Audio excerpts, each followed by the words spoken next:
This is part 3 of the Optimization for Rufus series, where we're going to explain how to optimize your listing for Amazon's AI tool. In the first 2 parts of this 3-part series, we optimize the listings for product common use cases, back-end key terms, and optimizing the product image for the AI tool as well. In this one, we're going to optimize the listing for customer reviews and questions. My name is Zain, and I'm from SellerMetrics, an Amazon agency dedicated to teaching and improving PPC strategies to Amazon sellers to maximize their revenue and profit. So in this video, we're going to cover 2 main things. 1, how to program Rufus to answer your customers' questions about your product, and 2, where to find the questions your customers might ask about your product before purchasing.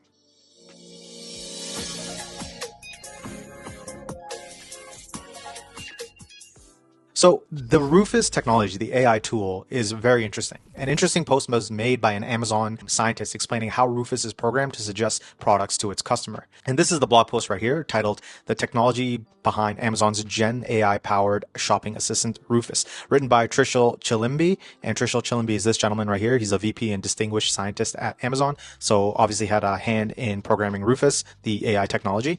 And it's a very comprehensive AI that is intended to be programmed to answer customers' questions about products that its data training set hasn't included. So I'm not going to go through this entire blog. I just want to go over one small part. Okay, so using RAG to surface well-sourced answer. Just a quick explanation of RAG. It is basically how the AI Rufus basically obtains the answers to the questions that customers might answer and where sources of those answers come from. To answer the vast span of questions that could possibly be asked, Rufus needs to be able to go beyond the training data and use information it hasn't seen before. That's where RAG comes in. Before generating a response, the LLM, large language model, first selects information that may be helpful in answering the shopper's question. But how does it know which information to choose? Rufus pulls information from sources it knows to be reliable, which is where you guys should be aware of, or what you guys should be aware of rather. Customer reviews, the product catalog, and community questions and answers, along with calling relevant store APIs. So in particular, I'm just going to repeat that. It obtains data from customer reviews, product catalog, and community Q&A, question and answers. And before I go on to that, if you guys like this kind of content, make sure you like and subscribe. So if you've been a long-time Amazon customer yourself, you may recall that Amazon products used to have a question and answer section. This is where people basically ask questions about the product that the listing may not cover, or wanted the opinion of people who bought the product already. Say, for example, you're selling a baby stroller. Someone could ask in the Q&A, is this stroller also good for puppies? Because they don't actually want to use it for a baby. Yes, especially if you live in North America, strollers are definitely used for baby animals as well, kittens, puppies, and whatever else. Anyways, this Q&A section is effectively replaced entirely by Rufus. And here is an example of the Q&A. So here's just like a random product that I found on Amazon. It's a watch box. It's a watch case to hold watches. And if you scroll down all the way to just before the customer reviews, this guy right here, looking for specific info, this is asking Rufus, or the AI, the question you might have. And then it obviously suggests a couple of common questions for this product. And this can apply for any product, any industry, or any listing that you have on Amazon. Customers now have access to this, and even more relevant on mobile. So the question is, how do you program, or how do you prepare your product listing for this incredibly high-tech, latest and greatest technology right here, which is known as Rufus? So it's pretty straightforward. Make sure your listing answers these questions that are listed here. Now, before we get into finding out what kind of questions your customers might be asking, it's also important that you have your PPC locked down tight, because that's obviously going to be very, very important to make sure you guys scale and get those sales. And here's how we can help you.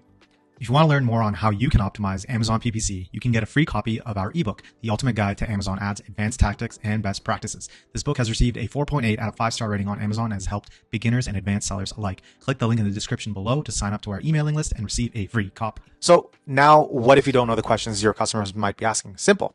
Go to your competitor and see what they are asking for them. So this is a product that already gets sales, the one that I have been showing already. But if we go to their competitors, which is these guys right here, it is their competitor, but it's obviously a very premium version of them, because this one is $97 and this one is $20. So obviously very different, but I think that's actually a good way to get better questions to identify what to program your listing for. So we go to this and we scroll down, we go to the same section, looking for specific info. So does the lock keep content secure when traveling? Does its glass display top provide UV protection? Are compartments large enough for oversized watches?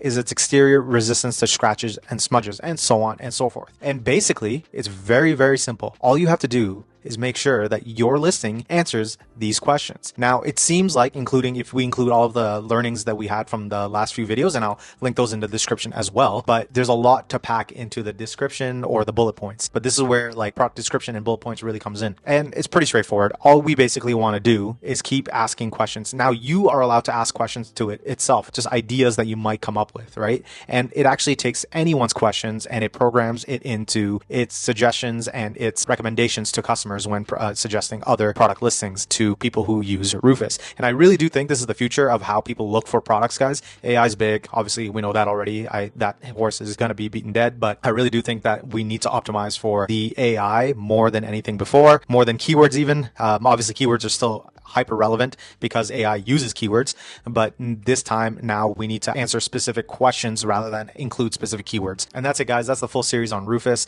I hope that was really helpful for you. But before I go, I want to show you guys how we can really scale your brand to the next level.